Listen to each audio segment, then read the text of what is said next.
target audience. Personas, ICP, so ideal customer profile, you probably heard about them, but it's super important to remind you that it's the most important thing when growing a company. It's to know who is your ideal customer profile. Once you have that, your conversion rate will increase and potentially you'll drive more sales. So what an ICP look like? Here it's an example of one of our ICP. So you need to know the goal and objective of your ICP. How did they hear about you?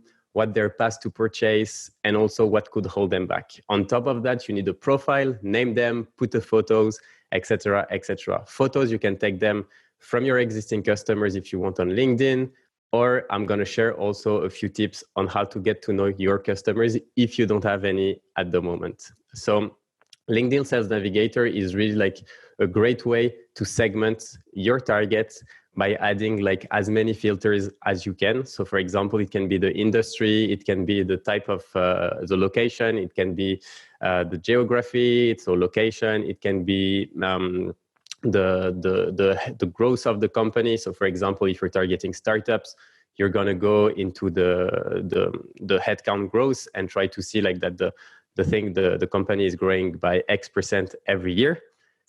Then you can also use like Facebook. So you can run ads in order to really like see whether or not which ad is performing the best towards your value proposition and see which are the best results in order to get like the audience that you need for your product. On top of that, I think it's something that I really like. It's to use relevant communities. So for example, here it's a SaaS community on Facebook called SaaS Growth Hacks. So here, if you're targeting, for example, SaaS founders, you can go on the community and see how people are interacting with each other. What are they saying? How exactly are they interacting between each other? So get a lot of information that you will be able to reuse directly here. So in the part where it says what could hold him back, or in the profile section, you see that there are a few things that are kind of quotes from existing customers. And that's the type of thing that you could take from this type of communities.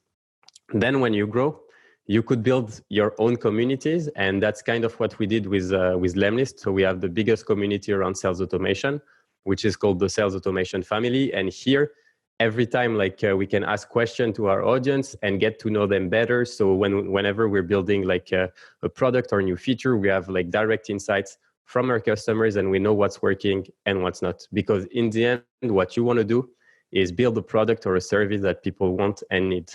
So a little hack that you might not know, but that is super useful, is to also check. So this is an example and a screenshot from Indeed. So check the sales offer. So let's say, for example, that you're targeting VP sales.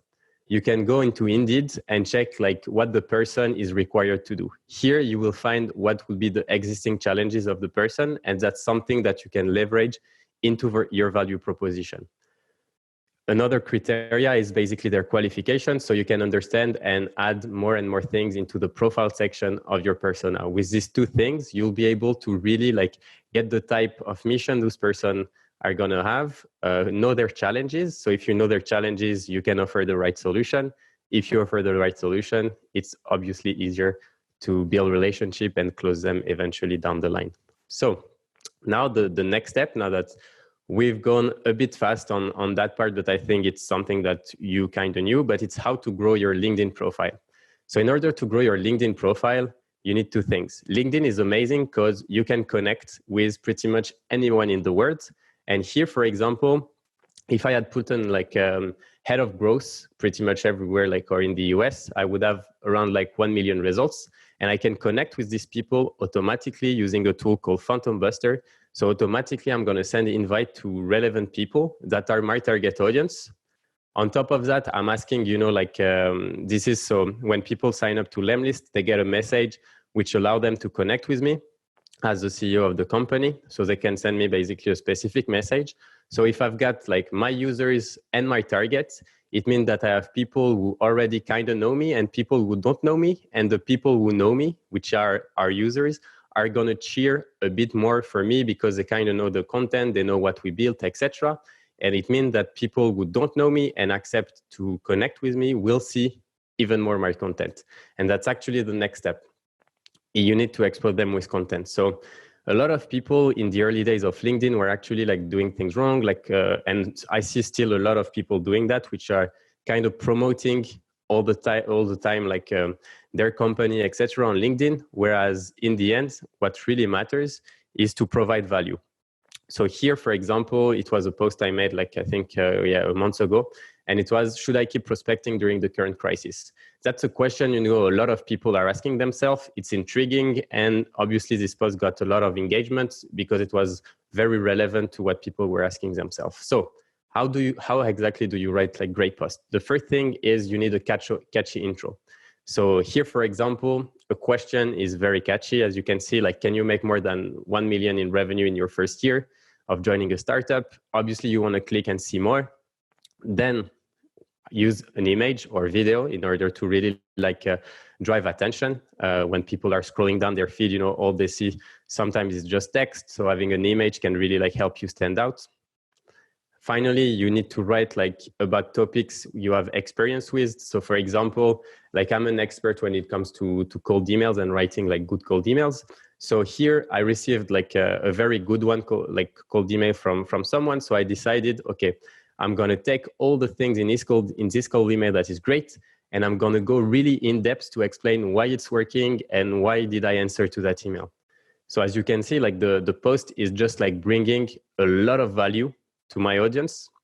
And since my audience is also my target, whenever I'm providing value to them, it drives interest, it drives traffic to our website, it drives signups, it drives more and more people like reaching out to me on LinkedIn, and it drives pretty much like ton of leads. So another thing that's super important. So here I'm just giving you tips of things that you can do. Since LinkedIn is a social network, connecting with other people. Here we did a webinar with Aaron Ross. So for me, it was important to mention him just because, you know, like we met kind of on LinkedIn, that's where we connected. And eventually now we decided to make a webinar together. So that's really important. And also like for this blog post, we're actually doing, for this LinkedIn post, we're actually doing something where we were allowing people to get the link of the event only if they were commenting something. So that's kind of a trick to build like really like a viral post where if you want people to get something from you, you ask them to comment. So you would create what we call the bandwagon effect, meaning that when people see other people commenting something, they're going to want to do the same thing. And the more people are doing this, the higher the engagement is. And eventually, before you do that, obviously you need to kind of hook them. And here, as you can see on the post, I was really like talking about things that people were interested in the moment. So it was how to grow predictable and scalable revenue in 2020. We were also talking about the crisis, which I think was key for people and is still key in the last few months. And finally, like developing the powerful outbound sales strategy. So because the topic was interested, and the only thing that I was asking people to give is a comment. For people, it was like really easy to comment. And in total, we had like around like 500 comments and something like 1,000 like and reactions. And on top of that, it's important also to use hashtags, just because, you know, like some people are following hashtags and it helps you basically like stand out. I think this post was actually trending for the sales hashtag for a while, which drove us even more traffic and people interested. So here I had put it like take a screenshot, but since I'm going to share the slide in the community, no need to do that. But I wanted to really give you like some actionable things that you can reuse on your own post. So here it was like example of intros that you can have, because the intros are like really important. For example, you can start with sentences like, did you know that? Wondering how to, I want to tell you a story, how, and then these are like the beginning. And finally, like you need to have something that's a bit of a hook. So for example, imagine you're dealing with a 20% conversion drop. If you start seeing a post like this, what you will do is definitely like click on read more, just because, you know, like it's interesting, you know, it's intriguing and you want to know. And that's kind of the feeling you want to trigger to your audience whenever they are checking your content. And so this is a part like you will get access to and you'll be able to reuse in the future.